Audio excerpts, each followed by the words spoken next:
Um, there it is. So yeah, thank you everyone for joining for Luvell Anderson's talk on the challenge of racial satire. Just to quickly introduce Luvell, he's a professor of philosophy at the University of Illinois Urbana-Champaign, and has research and teaching interests in philosophy of language, African American philosophy, aesthetics, the philosophy of humor, and oftentimes how all these topics interact. For instance, on the topic of slurs, or as in this case, on the topic of racial humor or racial satire. So yeah, I'll just let Luvell take it away. Feel free to take as long or as little as you'd like. And yeah, afterwards we'll have some Q&A. Thank you. All right. And sorry about the mix up in time. I am going to present a bit of a chapter that is I've been working on this book on the ethics of racial humor. I'm currently in the stage of redrafting it. So the thing I'm about to present won't appear in the book in the same way, but the ideas themselves, I think, are what I'm working through and I'm just to rewrite. So I'll just do that. Excuse me. Effective satire ruffles feathers. It disrupts commonplace prejudices by deftly presenting an alternative frame of the ideas taken for granted, often irreverently. This irreverence poses a danger for the racial satirist who must attack those prejudices.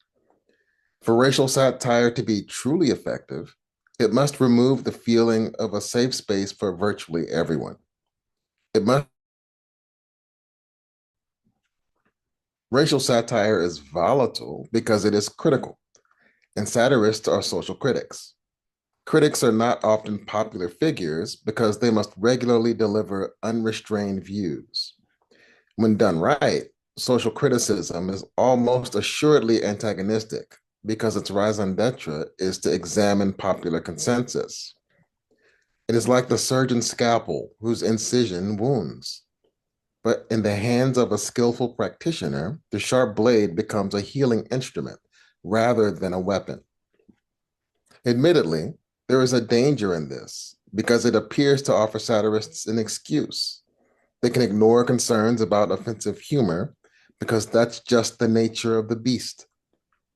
The Daily Report with Stephen Colbert came under fire in 2014 for a tweet about former Washington Commanders owner Dan Snyder.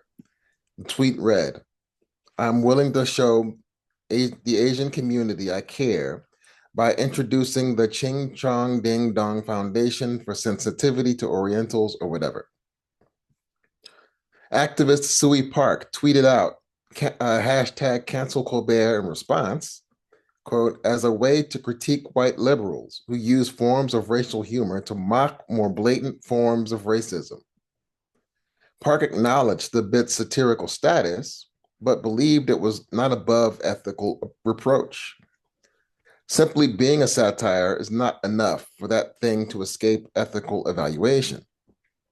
One thing I must address is when a racial satire is complicit in the racism it is supposed to critique. But in addition, satire's stated purpose raises a couple of challenges. Many define satire as a form that aims to deliver moral judgments about absurdities or social ills. Its main purpose is to disrupt the establishment. Some claim we have serious reason to doubt satire can succeed in this purpose. If so, what does this mean for racial satire's value? The second challenge concerns the social environment satirists must navigate.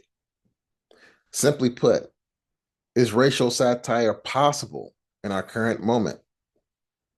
You might worry about two types of reactionary responses racial satire can provoke. Justin Simeon's Netflix show Dear White People met with lots of criticism. The show was by no means perfect, but some of the backlash had a decidedly reactionary tint. Liz Calvario reports that Twitter users accused Netflix of being, quote, anti-white after releasing the show's 30-second trailer in 2017. Simeon reported being charged with reverse racism. These responses look like reflexive reactions based on unfounded inferences. That, I suggest, is a quintessential reactionary response. Rejections of racial satire based on oversensitivity are a second type of reactionary response. Plenty of comedians, pundits, and social media users complain about people not being able to take a joke. Many defenders of Colbert's satirical skit on Dan Snyder probably thought Park and others were being overly sensitive. There's plenty to sort out, but genuine oversensitivity also falls squarely in the reactionary box. This talk looks at some serious challenges racial satirists face. Some of the controversies arise partly because of insufficient attention to them. But before describing them, I first turn to a basic question. What is satire?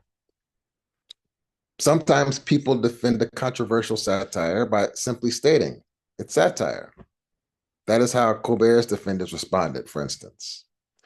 The move is like those who reply, it was a joke, when called out for saying something offensive or hurtful. Something about the form itself is supposed to justify or at least excuse what is said. That explanation is too simple, but let's examine the satirical form to see if anything is worth considering further. Historically, people have called many things satire. The word itself derives from the Greek word satura, meaning medley or hodgepodge. Charisse Lepore-Corsby-Massey notes that satirical artifacts, discrete pieces of satirical media content, have included everything from books, articles, images, songs, television shows, films, tweets, and t-shirts. That is quite a diverse range of things to unite under one banner.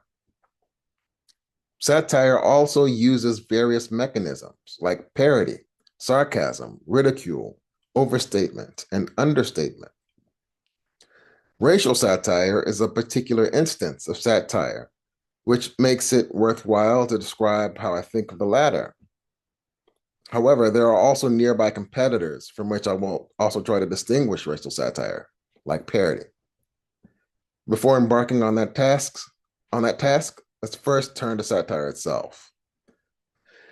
The well-heeled connoisseur of satire will already foresee challenges with giving a definitive definition. As I indicated earlier, the concept has been liberally applied, and it is unclear what those works have in common.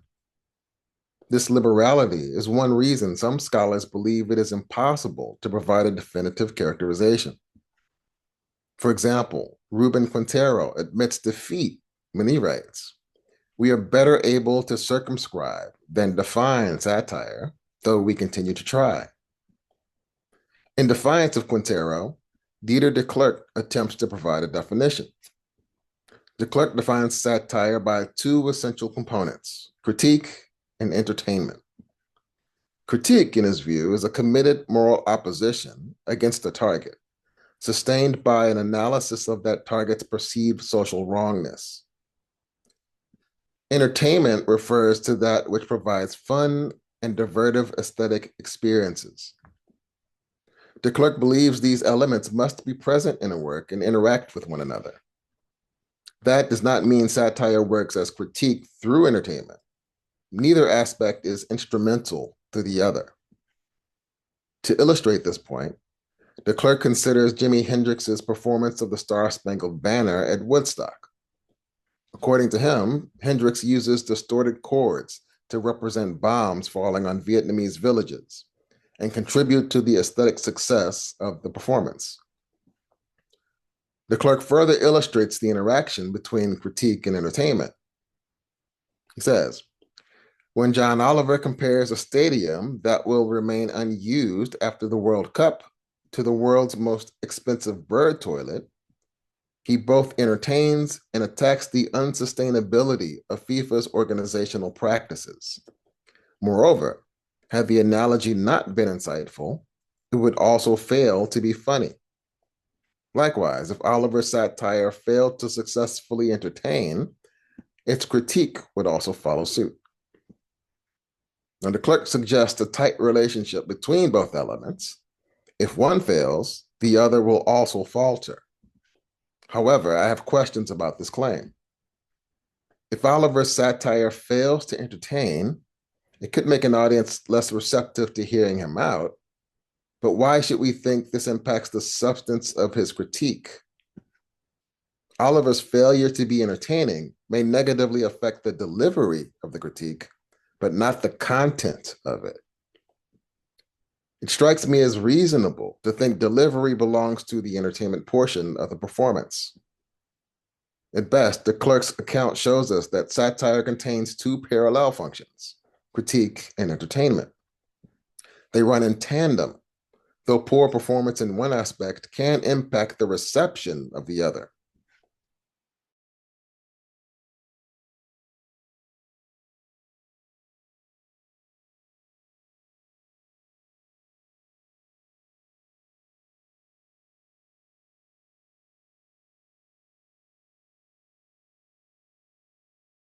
Of substance.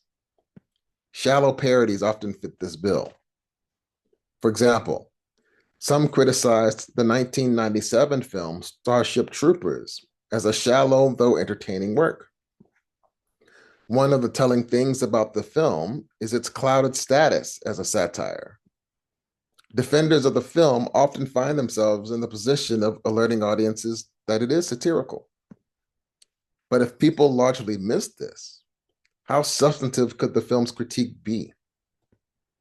In this instance, good entertainment can make up for lacking critical substance, contrary to the claim that bad satire negatively affects entertainment. I share the clerk's inclination that satire is not only critique, but that there is an additional element that elevates a work or performance to the level of satire. I too think satirical works are aesthetic objects that provoke aesthetic experiences. However, there is a tension between the ideas of critique and entertainment that the clerk acknowledges, but does not resolve. His characterization of critique presents it as an activity we might properly regard as serious, focusing our attention on serious matters. By contrast, entertainment serves a divertive function that distracts our attention from serious matters. How are we to reconcile these two seemingly contradictory things? Can they be reconciled? The clerk offers further thoughts in his article, What Satire Can Do for Us, Coping, Not Curing. He notes the ambiguous nature of his characterization while suggesting that satire's true purpose and function is to offer a reprieve from the depressing reality of suffering in the world. He writes the following: satire critiques social wrongness, yet critique has its limits. We do not have the resources for unabated critique, and all the political action in the world is sometimes insufficient to curb social injustice and terminate suffering. The difficult truth is that insoluble suffering exists, which makes the world seem absurd and devoid of meaning. Here, entertainment offers solace by cultivating pleasurable aesthetic engrossment that is intrinsically meaningful. The clerk is, of course, right that most, if not all of us, lack the kind of stony demeanor needed to sustain unabated critique. We need an occasional break of some kind.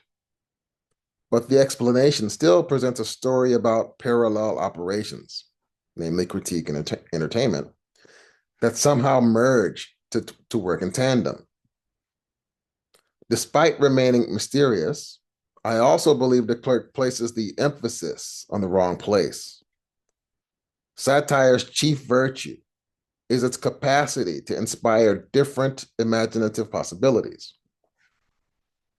In my view, satire is an expressive act that uses wit or humor, sarcasm, irony, or ridicule to critique some social or moral absurdity.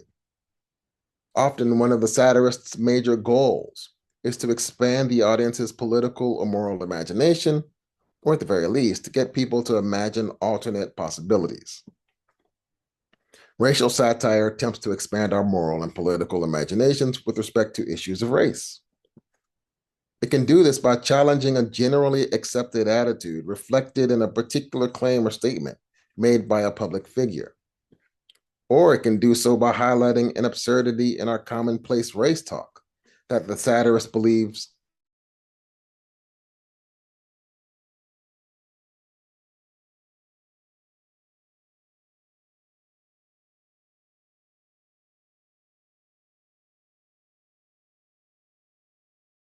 to emphasize that racial satire is designed to engage and potentially expand our imaginations regarding racial.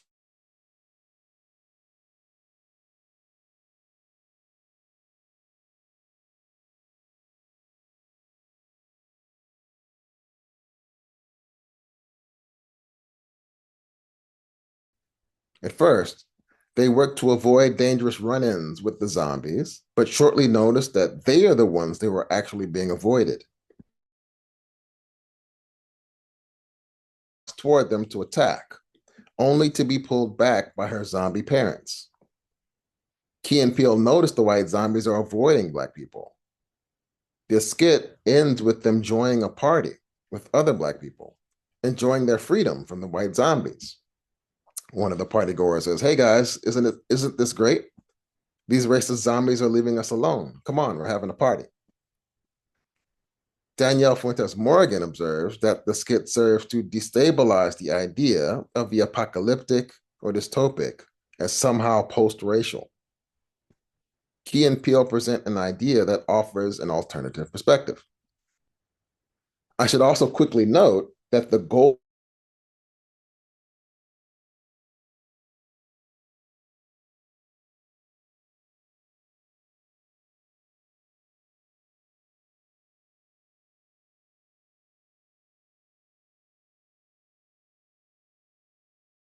is an example.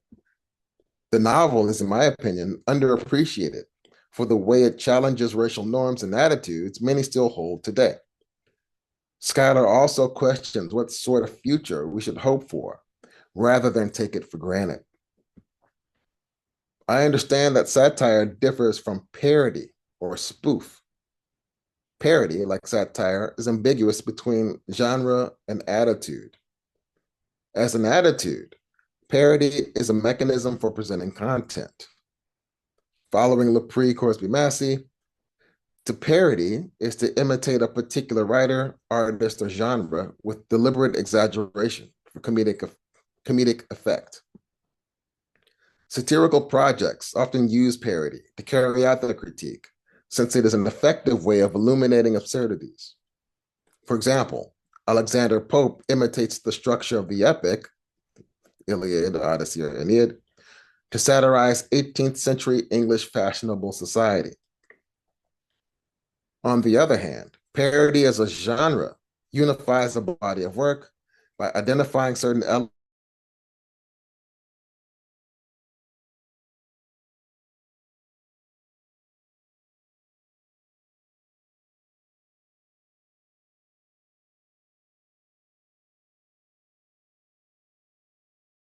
comedic imitations of an original work. They can sometimes be vicious, but many pay homage to their subjects. For example, Jean-Luc Godard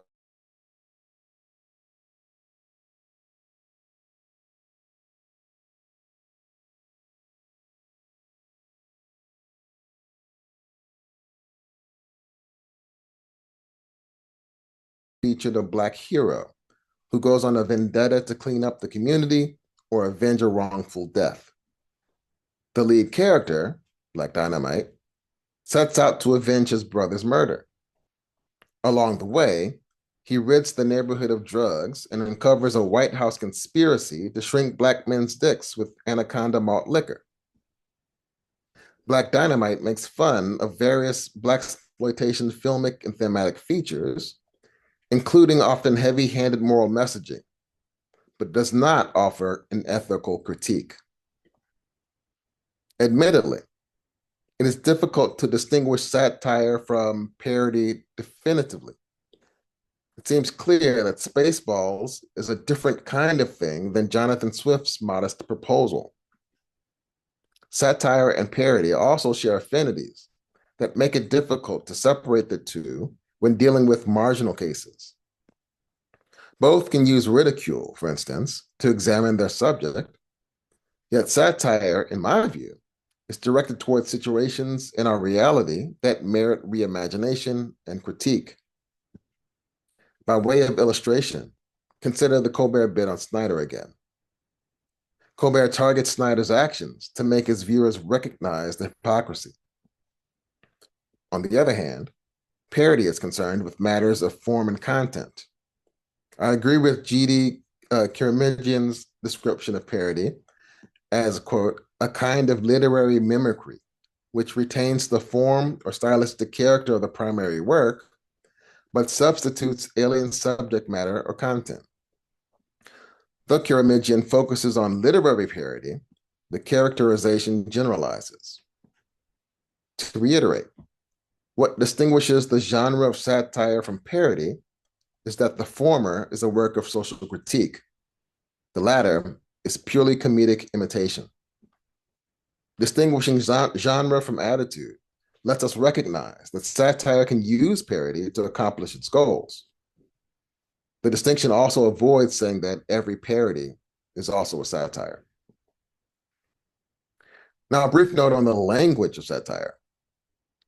Satire is often characterized as making heavy use of irony.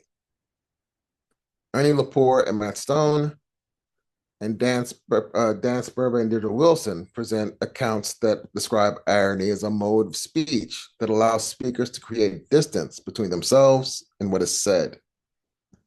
Colbert's defenders responded to charges that his bit was racist as being misguided because his performance was satirical.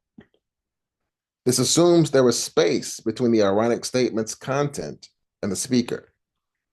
But is this the case? Is a satirist always distanced from the content of their satire in this way? The obvious answer, of course, is of course not.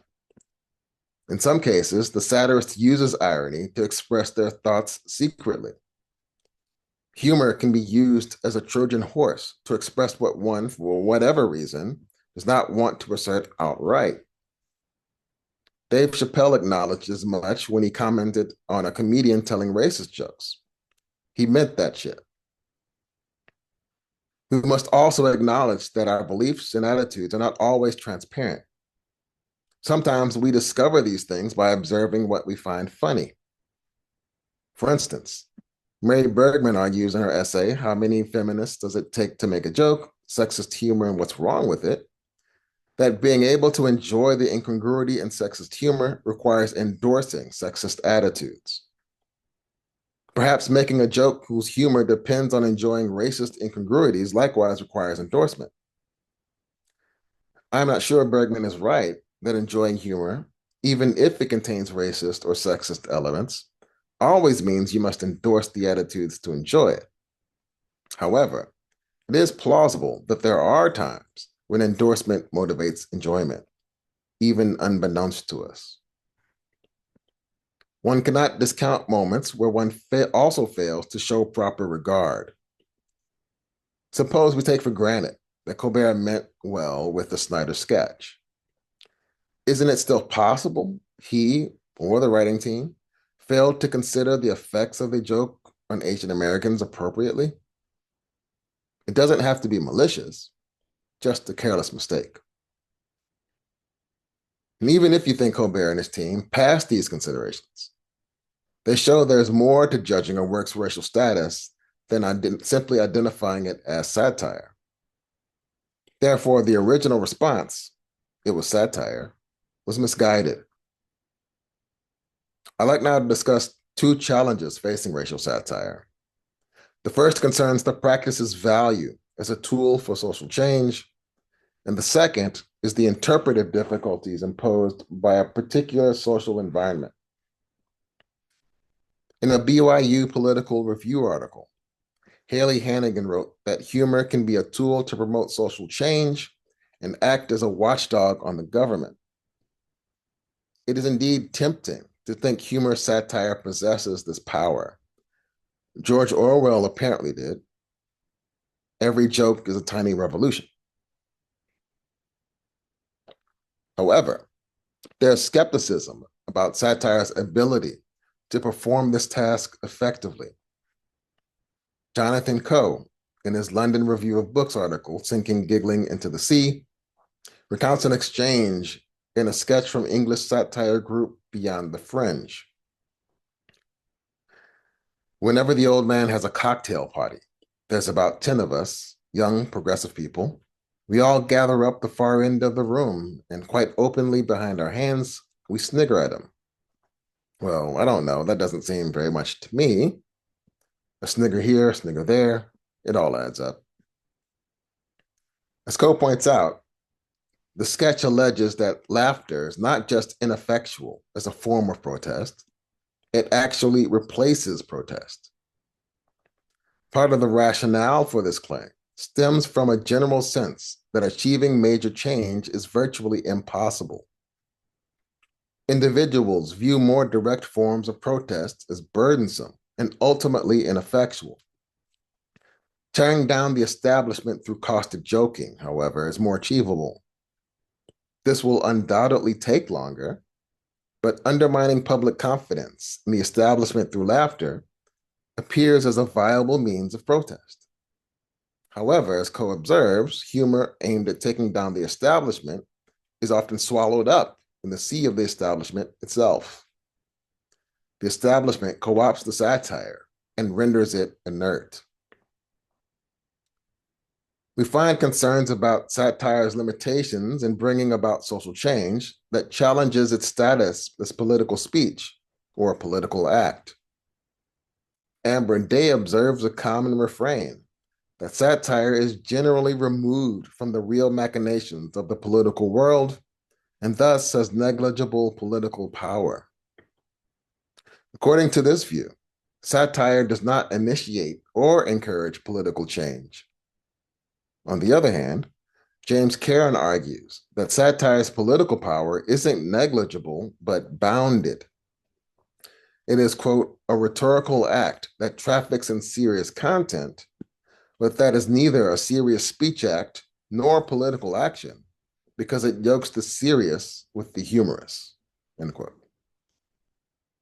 As we can see, satire as a source for effecting significant political or social change faces serious challenges. Or at the least, not everyone is convinced of its potential in this regard. However, responses from government officials to humorous critique can give the impression that satire is not merely symbolic. Bassem Youssef hosted a YouTube channel turned TV program, Al Meg, in 2011, which caught the attention of Egyptian government officials. Youssef's show was modeled on Jon Stewart's The Daily Show, satirizing various issues in Egypt. The show's popularity and stinging critique eventually led to Youssef having to flee Egypt for the sake of his life. Government wariness of satirical critique certainly speaks in favor of its potential efficacy. Perhaps it is useful to begin a defense of racial satire's potential as a social change agent by adjusting our expectations about what it can accomplish. It's almost certain we should not expect satire alone to be sufficient for effecting significant structural change. It simply is not that kind of act. The Center for Media and Social Impact notes that comedy's persuasive power is more effective when it functions as an amplifier rather than a generator of action. Further, as concerned Coe, we should also not mistake humorous critique for satisfactory protest. The level of the imagination is the appropriate place to expect satire to have a potentially effective impact. Augmenting a sentiment expressed by Chadwick and Feldman, I think satire's wider potential for social change derives from satirists' desire to use their voices and stories and perspectives to intervene in the culture and provide audiences with new frames of reference, new understandings, and new conversations. I also concur with Sophie Quirk that telling a joke is always a manipulative process. Humor effectively challenges us to reimagine our perceptions of reality. So the skillful satirist manipulates audience response through structured presentation. I think this allows the deft satirist to present things in a way that introduces the audience to different imaginative possibilities. Now, I think an accurate assessment of satire's potential as a means for social recalibration depends in part on properly identifying what we can expect of it. It is an action best suited for provoking new frames of reference to audiences and not as a means for motivating calls to action or significant social change. This is, in fact, how comedians conceive of their craft. Comedians view comedy as a purposeful art form that can open people to new perspectives, which is an important prerequisite for change. Another factor concerns the economy of esteem that undergirds the social environment in which racial satire occurs. The ability to express contempt, that is, to be read as expressing contempt, depends on mutually recognized perceptions. The target must care about the agent's perception and judgment to express contempt effectively. A full account of this must also account for honor's role. The main upshot is that there is no determinate answer to the question of racial satire's efficacy. Its potency as a disruptive tool is contingent on the society in which such acts occur. This is especially true for the utterly disempowered. It may be that the more oppressive a society is, the more potentially disruptive racial satire might be. But it is also the case that the satirist faces more severe consequences for performing racial satire in these settings. Another type of social environment that challenges satire's effectiveness is what I call the reactionary society. Now, Ben Greenman raises an interestingly important question in the title of his New York Times article, "Is Satire Possible in the Age of Trump?" Greenman argues that Trump has made it increasingly difficult to create effective satire because of his ability to evade satirist mechanisms of holding him accountable.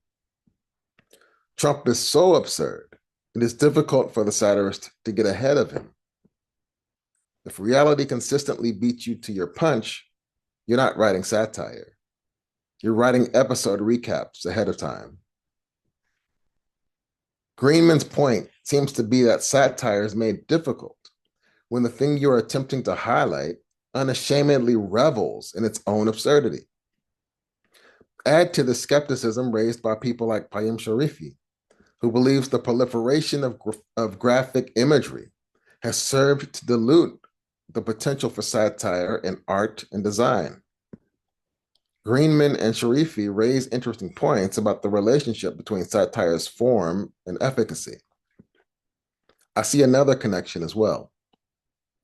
Trump's ability to deflect satire's typical force as a corrective tool might be powered by a proliferation of propaganda in the public sphere. Just as Sharifi says about the proliferation of graphic imagery diluting satire in art and design, the onslaught of propaganda dilutes satirical potential. Does the proliferation of propaganda dilute racial satire's potential power? In his New York Times op-ed, The End of Satire, Justin E.H. Smith writes that new media is blurring the line between satire and propaganda. He notes that alt-right personalities are gleefully acknowledging that their success in meme warfare relied precisely on the inability of media consumers to distinguish between the sincere and the jocular, between an ironic display of a swastika and a straightforward one. Smith is also alarmed by the increased production of AI-generated content that makes it difficult to know the ends media content is supposed to serve. The challenge to racial satire stems from the problem of propaganda. Defining propaganda is a notoriously difficult thing to do. So instead of boring you with the details, I'll simply state how I conceive of it. A kind of manipulative expression that impacts its victims' imaginative capacities by ushering them into discursive worlds, crucially detached from the actual world. One thing propaganda does is poison the well. It causes people to take a cynical view of the things people say. When someone satirizes an issue or figure, this will cause people to cynically question their motives and interpret the thing as propaganda. This point is illustrated in a comment section of a short clip of comedian Bill Burr joking about white people calling themselves woke. In the joke, Bill says he blames Black people for the term being appropriated by white people. He says, so he supposes, well, they were at a party, there was white people there, and they let it slip, stay woke, or however the fuck he said. And some white person heard it like, what was that? Oh my God, stay woke. I want to say that. I'm gonna say it around my white friends so they know I'm down. Now, some YouTube commenters, white ones, responded in peculiar ways. If you weren't racist, words wouldn't come from a race. Let this shit go. Or wow, I didn't know English began in Africa. That's amazing. Thanks, Bill Burr. Or Bill's kid isn't his, and yet he makes jokes like this?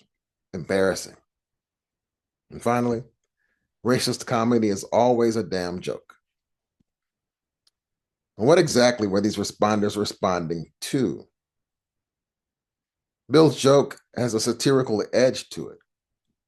It critiques the overly righteous and self-justifying attitude of a particular kind of white person. We might wonder how much the commenters were reading Burr's joke through the lens of racial propaganda prevalent in right-wing talking points. Woke has become a favorite catchword for Republican politicians. Since Burr was criticizing wokeness of a specific sort, you might think these commenters would be sympathetic. However, because he was being critical of white people, this may have triggered a less sympathetic read. In fact, this kind of read leads to the next challenge I want to raise for the racial satirist. So as I said previously, two types of responses merit attention. Both fall under the heading of reactionary response. Reactionism is a phenomenon that political theorists and political psychologists study. Capellos and Castaneda describe it as a cluster concept that describes a complex political orientation, combining resentful affectivity with the forceful desire to return to the past. They further describe it as an orientation marked by conservation values and an aversion to what is new.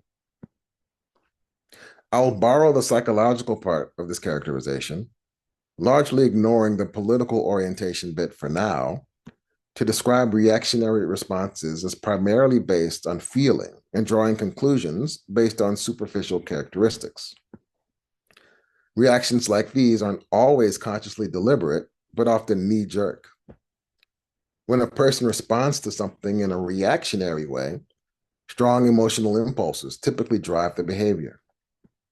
These responses serve as a kind of protection against perceived threats to some preferred interest or desire. Arguably, effective racial satire requires a non-reactionary audience. The sensitive nature of the material requires an audience to be patiently attentive and committed to seeing how all the parts hang together before rendering judgment. Reactionary responses, by contrast, are rushes to judgment based on superficial engagement. The first challenging mindset was illustrated by the reaction to Netflix's trailer for Dear White People, which I mentioned earlier. Some rejected the show based on the 30-second clip, judging this show as anti-white. I don't have the numbers on this, but it seems reasonable to think the title alone triggered a few of those reactions. Even people like Ta-Nehisi Coates admitted as much. I will refer to these types of responses as racial reactionism. This phenomenon is displayed in places like Florida, Texas, Georgia, Mississippi, where legislatures have passed laws regulating how teachers can discuss race and systemic injustice.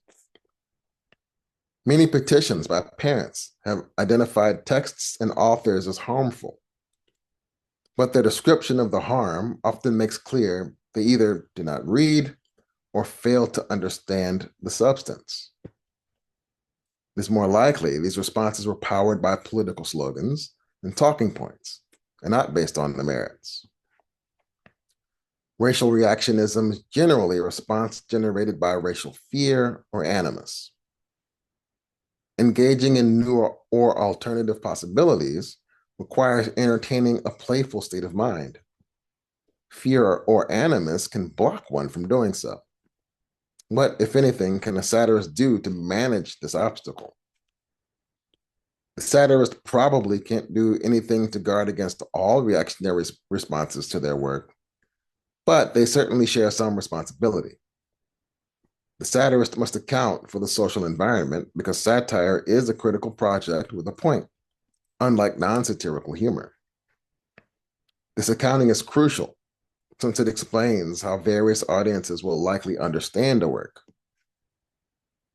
The second mindset might be related to the first, but those who discuss it often talk of it in terms of sensitivity. For instance, several comedians have complained about overly sensitive audiences that cannot take a joke. Chris Rock, Larry the Cable Guy, and Jerry Seinfeld have sworn off college campus gigs. According to Seinfeld, college-aged kids just want to use these words. That's racist, that's sexist, that's prejudice. They don't know what the hell they're talking about. Philosopher Philip Dean argues that correctly judging whether something is funny requires being in the right mental state, one of playfulness and free from strong emotions. Strong emotions can distort your perception. Even if you're unwilling to play along or adopt the perspective of a joke for moral or other reasons, then you're not in a position to judge whether it's funny. Is oversensitivity a legitimate challenge satirists face?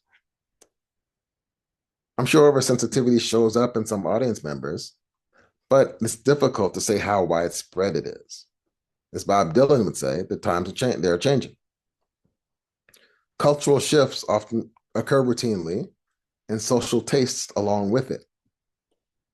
Some perceived resistance could be due to the normal ebb and flow societies undergo. How do we determine who is best situated to judge when a racial satire has crossed the line? This is another way of asking which audience is appropriately aesthetically and morally sensitive, and which audience's perspective is ideal for judging whether something is funny. Dean considers two possible answers to this question. The first says marginalized audiences have special experience, being the target of mean humor, and may have special expertise in dealing with offensive humor. Now, this sounds right initially, but Dean cautions this expertise is not absolute. He writes, an audience is ill-suited to make aesthetic and moral judgments about jokes when their moral offense prevents them from appreciating the joke as a joke. Presumably, if you find certain topics offensive in principle, this will likely block you from engaging comedic takes in a playful mind state. Another candidate for the ideal audience is the community of comedians. Whereas marginalized communities may contain moral wisdom, comedians may be regarded as containing aesthetic wisdom. Dean says of this suggestion that comedians often become jaded, playing to the back of the room and overlooking moral issues in their humor. Also, comedians, like anyone else, can be oversensitive to their feelings of moral offense and insufficiently sensitive to the perspective of others. Given the dynamism of the issue, Dean thinks it's not possible to say in general whether an audience is too sensitive. That is a judgment to be made in a particular situation. Dean proposes a different way of conceiving an ideal audience and states 5 conditions. They must be able to submit their reactions to rational scrutiny, which requires pausing and reflecting on whether their moral offense is appropriate given the context and what they know about the moral character of the comedian. They must be able to reflect on whether they are acting defensively or idiosyncratically. They must be sufficiently familiar with how comedy works while not being so invested that the consequences of humor beyond getting a laugh are obscured. Comedians must be appropriately empathetic to their audience. In contrast, audiences must be generous in judging a comedian's character unless they have good reason to believe their object merits criticism. And finally, comedians must acknowledge the shifting stands for what's aesthetically and morally permissible. Audiences must accept comedians' boundary-pushing inclinations. Now, I find Dean's proposals reasonable without being overly committed. The main sentiment I find worth highlighting is pushing beyond our initial feelings to figure out what it is we're actually dealing with. Being sensitive to racial satire's potentially damaging effects is not bad in itself. But some defenses of free speech go beyond fighting threats against expression to celebrating the odious ideas expressed. Maintaining sensitivity around certain topics is not unreasonable, but there are better and worse reasons for and more or less reasonable degrees of sensitivity. Once again, it is unclear how racial satirists can ensure an audience will weigh the humor reasonably and appropriately. And though it is difficult to provide an accurate measure, oversensitivity is a challenge. The more it grows, the more difficult it is to find a space for nuance in racial satire. Admittedly, I reserve my enthusiasm for racial satire's potential as an agent of social change. Under the right conditions, I believe it can be quite effective. But it is like anything else, a tool whose usefulness depends on the circumstances. Making effective racial satire is a challenge when facing overly sensitive or reactionary audiences. The challenges raised are not all that are worth considering. For example, I've not considered challenges around racial satire and free speech in depth. Arguably, the Dutch cartoon and Charlie Hebdo controversies are as much racial as they are religious satires. The possibility of being killed for making racial satire is indeed a stiff hurdle to face. You might reasonably think such a strong reaction is indeed a reactionary response. The obstacles presented here, however, should give us pause when considering racial satire as a powerful tool for democratic projects. As I've tried to show, satire's effectiveness often depends on the social environment in which it is performed and the audience's capacity to embrace it. Thank you.